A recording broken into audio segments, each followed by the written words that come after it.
Bonjour à tous et à toutes, je suis ravie de vous retrouver aujourd'hui en vidéo pour un week-end spécial challenge de lecture puisque ce week-end il y a plusieurs challenges qui sont en cours et je vais vous expliquer tout ça. Mais avant de commencer, je vais vous parler d'une marque de bijoux que que vous connaissez déjà peut-être, que vous avez déjà peut-être vu passer sur YouTube et notamment sur Booktube, puisqu'il s'agit de la marque de bijoux Ana Luisa. C'est une marque de bijoux qui fait des bijoux qui sont vraiment faits pour durer dans le temps, vraiment des matières de bonne qualité. Ils font des bijoux dans pas mal de styles différents. Des colliers, boucles d'oreilles, bracelets, bagues, etc.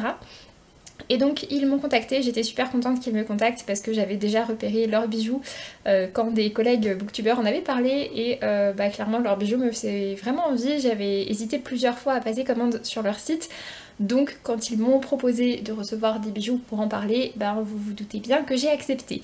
Donc voilà, du coup pour ma part j'ai choisi deux bijoux. En fait j'ai rempli un petit formulaire, je savais pas exactement ce qu'ils allaient m'envoyer, mais ils m'ont envoyé mes deux premiers choix, donc j'étais super contente. Et donc du coup pour ma part j'ai reçu donc ce collier, c'est le collier qui s'appelle Rebecca. Je vous mettrai le lien en barre d'infos. Et puis ces boucles d'oreilles, c'est les Ekiniko en Marble Blue. Elles existent aussi d'ailleurs en version plus petite. Les boucles d'oreilles pour le coup c'était une ancienne collection, je les avais déjà vues depuis un petit moment et là elles étaient en prix réduit en fin de série et donc voilà, c'est vraiment des très chouettes bijoux qui sont vraiment de bonne qualité. Ça arrive dans des petits dans des petites pochettes, c'est vraiment bien protégé, il n'y a jamais de frais de douane dessus. Donc c'est des bijoux quand même avec un prix assez abordable, ils sont vendus à partir de 39$ sur le site d'Ana Luisa. Je vous mets donc le lien en barre d'infos en sachant que vous avez également 10% de réduction avec mon code promo qui est donc parenthèse 10, donc voilà. Je vous mets également ça en barre d'infos ouais, je suis vraiment très contente des deux bijoux que j'ai reçus. Les boucles d'oreilles qui sont pas hyper discrètes mais franchement sympa, et le collier qui est un petit peu plus discret et très joli aussi. Je vous mets également quelques photos que j'ai prises avec les bijoux et que vous pourrez également retrouver sur mon compte Instagram pour vous donner une petite idée de ce que ça donne porter, etc. Mais voilà, je suis vraiment très contente de la sélection, ils ont pas mal de bijoux dans des styles très différents. Je suis très contente d'avoir pu collaborer avec eux pour aujourd'hui. Donc du coup pour ce qui est des challenges qui existent ce week-end, eh bien, il y a le choix côté challenge puisqu'il y a donc le Pumpkin Autumn Challenge de Gimoz qui a commencé, qui se tient sur tous les mois de septembre, octobre et novembre. Je vous mettrai tous les liens aussi en barre d'informations et pour le coup là le but c'est de lire des livres pour valider des thématiques en rapport avec l'automne. Et puis ce week-end spécifiquement il y a également deux autres challenges. Aujourd'hui il y a le Readathon qui est organisé par Too Faced Lady, donc c'est des challenges de lecture de 24 heures pendant lesquels le but c'est de lire le plus possible.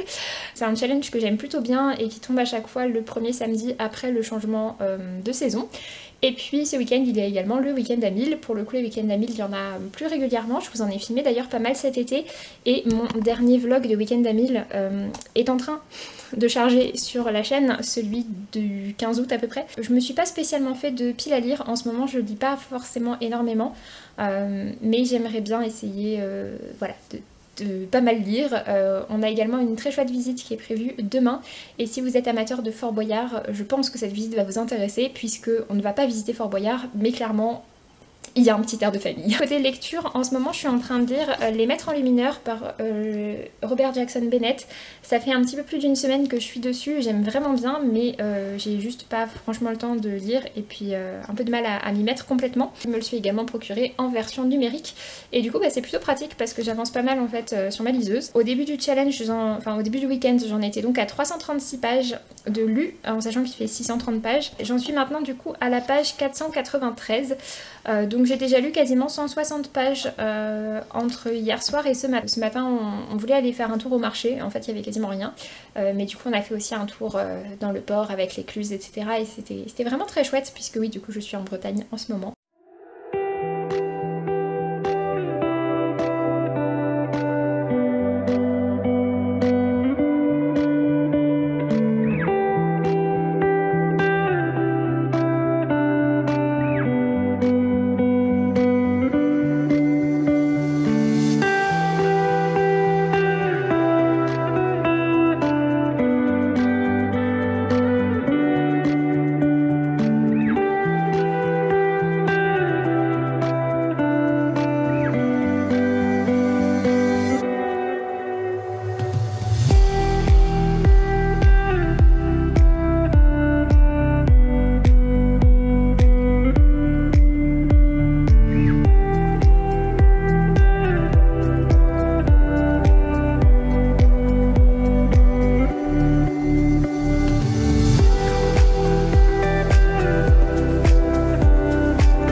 Salut, je vous reprends, il est 17 h. Je viens de terminer Les Maîtres Enlumineurs par Robert Jackson Bennett. C'était vraiment un très chouette premier tome de fantasy.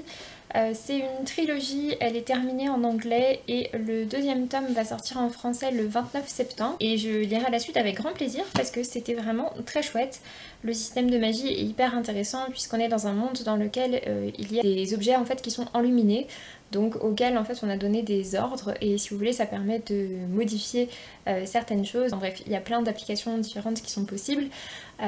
Et nous du coup on vit dans ce monde-là dans lequel on suit Cynthia qui est une jeune femme qui est un humain enluminé et c'est en gros une voleuse. Elle commet pas mal de petits méfaits jusqu'au jour où elle va voler quelque chose de très important et ce cambriolage va, on peut le dire quand même, changer sa vie, va l'emmener à rencontrer pas mal de personnes et puis va l'emmener sur une toute nouvelle quête qu'elle n'avait pas du tout envisagée et c'était vraiment très chouette. J'aime vraiment bien tout ce qui est mis en place. Il y a des personnages, des alliances qu'on n'aurait vraiment pas du tout vu venir et c'est vraiment intéressant. Je lirai la suite avec grand plaisir.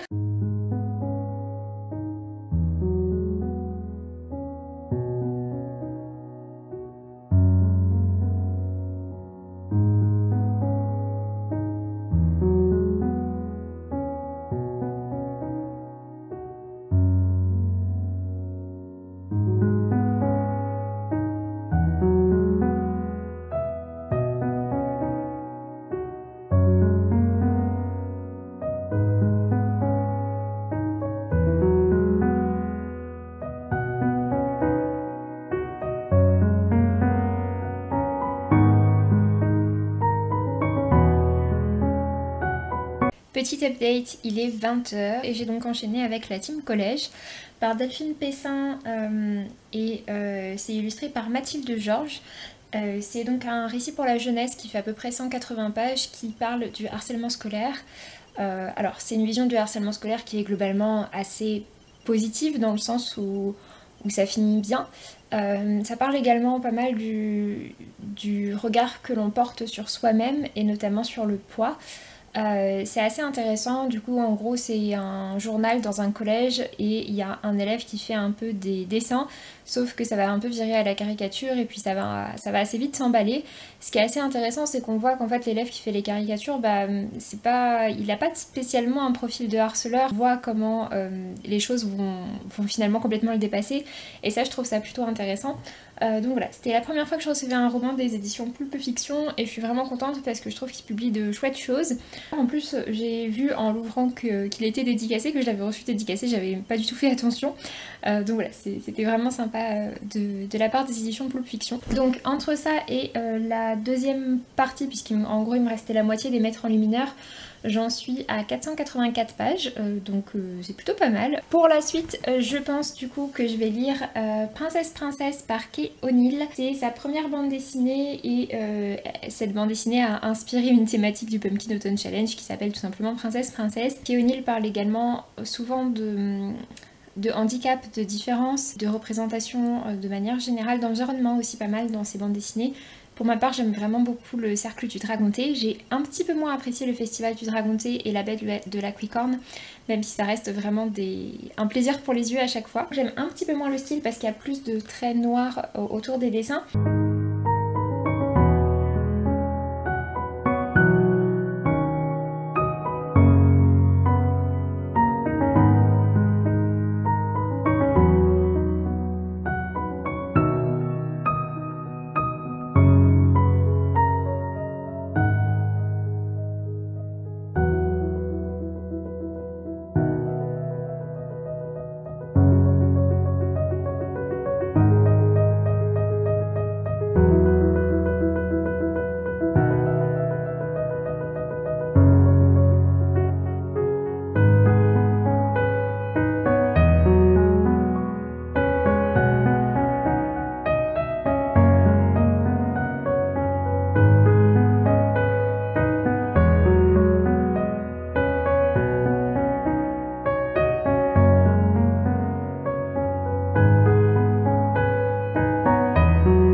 reprend, on est dimanche, il est 14h20 et du coup comme vous l'avez vu dans les images, ce matin on est donc allé visiter un château, donc c'est le château du Taureau qui est dans la baie de Morlaix.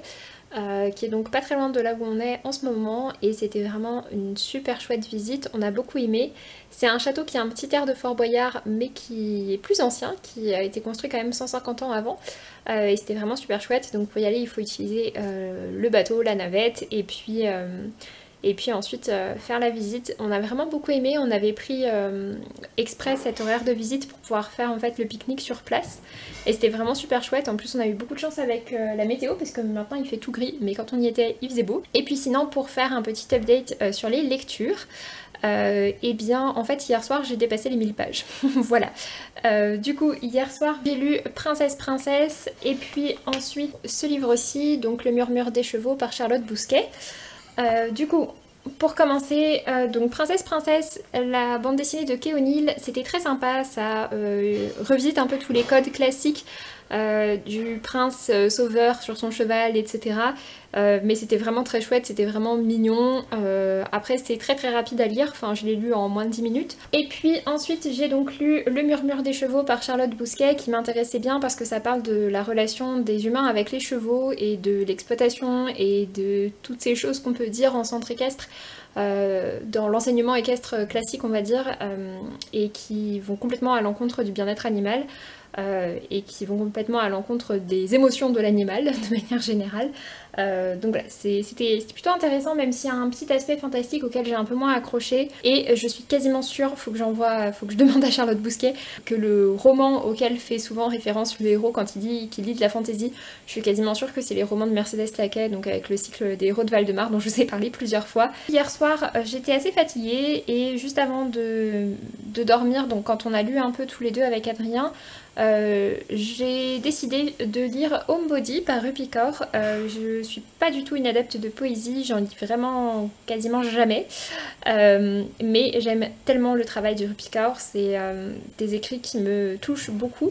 Après s'être sentie déconnectée pendant si longtemps, mon esprit et mon corps finissent par se retrouver. Et elle l'a sous-titré Homebody, donc c'est un peu l'idée de ce recueil. Elle explore aussi toujours beaucoup la féminité, etc. Et puis donc on a des poèmes parfois de quelques pages et puis parfois de quelques lignes, avec toujours donc les dessins sur les côtés. C'est vraiment un très chouette livre. Je pensais juste lire ça avant de me coucher et puis au moment d'éteindre, Adrien s'est endormi comme une masse et moi, bah non. Donc j'ai repris ma liseuse et j'avais commencé en fait Le Cas Zéro par Sarah Barouk. Alors vous verrez pas grand chose comme ça, mais en fait je l'ai en papier mais il est resté chez moi. C'est une sorte de thriller médical qui se passe au moment du premier cas de VIH, enfin de sida en France. Donc je regarde quelle part de ça est vraie et quelle part est fausse parce que je trouve qu'il y a quand même pas mal de choses qui sont pas très crédibles sur le plan médical. Qui parlent pas forcément directement de l'histoire de ce premier patient mais de d'autres choses autour. Il y a la première partie, enfin, c'est-à-dire que j'avais déjà lu 20% avant et franchement j'étais pas sûre de le continuer parce qu'il y avait tellement de choses pas crédibles par rapport au domaine médical, ça m'exaspérait un peu. Et puis donc là hier je me suis dit bon bah écoute, c'est vrai que j'avais commencé ça, au lieu d'en commencer encore un autre, je vais lui redonner sa chance. Et comme là maintenant l'histoire est un petit peu plus installée, c'est quand même beaucoup mieux passé, donc j'ai avancé de 22 à 45% de lecture. Donc j'ai lu en gros 125 pages hier soir et j'aime mieux. Ça efface pas les côtés pas du tout réalistes qui se passent pour moi et il y a toujours des éléments qui sont pas réalistes je trouve. Je pense le continuer mais je suis même pas complètement sûre. Du coup j'en suis donc à 1035 pages, donc pour ce qui est du Week-end à 1000 je l'ai validé et pour ce qui est du coup du Readathon de Too Faced Lizzie, bah écoutez je pense que c'est plutôt pas mal. Je pense relire encore un petit peu, pas du tout autant.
je vous reprends quelques jours plus tard pour conclure cette vidéo, ce vlog de challenge. J'ai donc pas même lu quand même sur ce week-end-là et je suis vraiment super contente.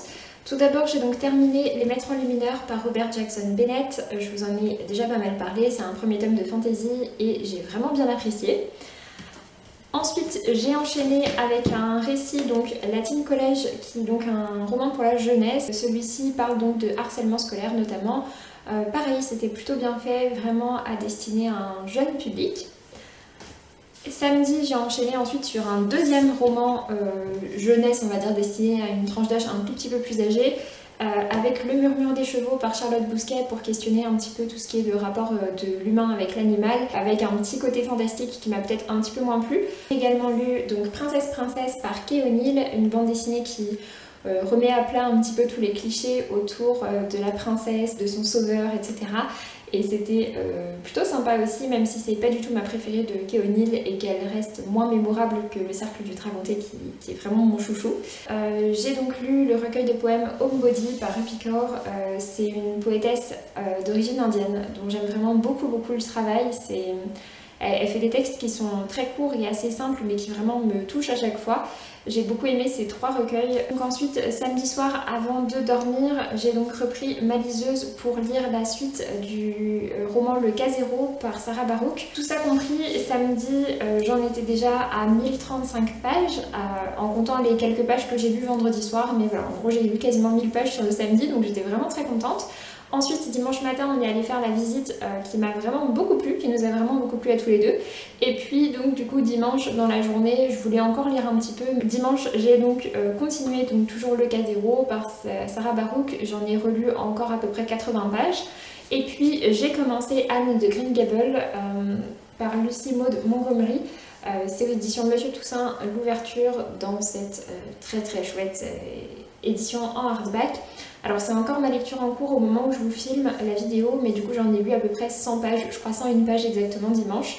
Et c'était vraiment très sympa, c'est effectivement bien adapté à la période d'automne avec une lecture un petit peu cosy, un personnage assez haut en couleur. C'est vraiment une enfant qu'on a envie de connaître en vrai, qui est très exubérante, qui est très bavarde, beaucoup trop bavarde, mais très touchante aussi. Du coup, avec tout ça, j'ai donc terminé, si on prend le week-end à 1000 global et le week-end global de lecture, j'ai lu à peu près 1220 pages.